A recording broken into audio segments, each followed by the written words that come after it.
யோகிராம் சுரத்குமார், ஜெயகுரு ராயா. யோகி சாமியின் அரவணைப்பில். இதன் ஆசிரியர் ராம அரு லட்சுமணன் செட்டியார், லே வள்ளியம்மை ஆச்சி. இதில் நாம் இன்று பார்க்க இருக்கும் தலைப்பு உடைந்த ஸ்டியரிங்.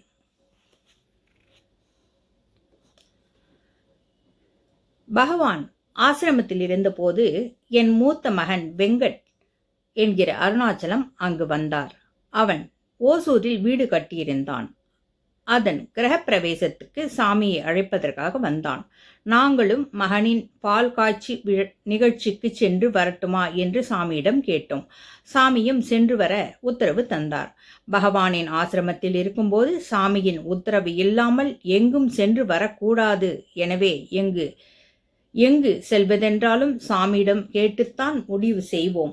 சாமி ஓசூருக்கு செல்ல உத்தரவு தந்ததும் நாங்கள் கிளம்புவதற்கு ஆயத்தம் ஆனோம். நாங்கள் கிளம்பும் முன் சாமியை தரிசிக்க சென்றோம்.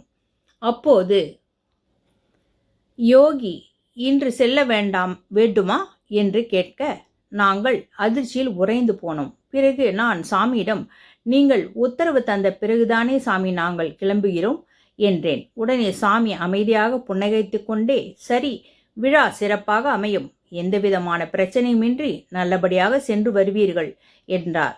முதலில் சாமி போக வேண்டுமா என்றதும் என் மனம் சற்று பதறியது. பின் நல்லபடியாக சென்று வருவீர்கள் என்று ஆசீர்வதித்ததும் மனதுக்கு அமைதி பிறந்தது. பகவானின் ஆசீர்வாதத்தோடு நான் ஆச்சி, என் மைத்துனர் மூவரும் ஒசூருக்கு காரில் சென்றோம். எங்கும் நிற்காமல் நேரடியாக என் மகனின் வீட்டுக்கு வந்து சேர்ந்தோம். மறுநாள் காலையில் ஒசூரில் நண்பர்கள் இருக்கிறார்கள், அவர்களை பார்த்துவிட்டு வருவோம் என்று நான் என் காரை எடுத்தேன். கார் ஸ்டார்ட் ஆனது. ஆனால் முன்னும் செல்லவில்லை, பின்னும் செல்லவில்லை. என்னவென்று காரை சோதித்த போது ஸ்டியரிங் ராடு உடைந்திருப்பது தெரிய வந்தது. நேற்று பயணத்தின் போது தானே உடைந்திருக்க வேண்டும் என்று சிந்தித்தேன். அப்படியென்றால் காரில் பயணித்த போது தானே உடைந்திருக்க வேண்டும். அப்படியென்றால் காரில் பயணித்து வந்த எங்கள் மூவருக்கும் விபத்து ஏற்பட்டிருக்கும். ஆனால் ஒன்றுமே நடக்காமல் நல்லபடியாக வந்தது எனக்கு ஆச்சரியத்தை தந்தது. பின்புதான் சாமிஜியின் வார்த்தை நினைவுக்கு வந்தன.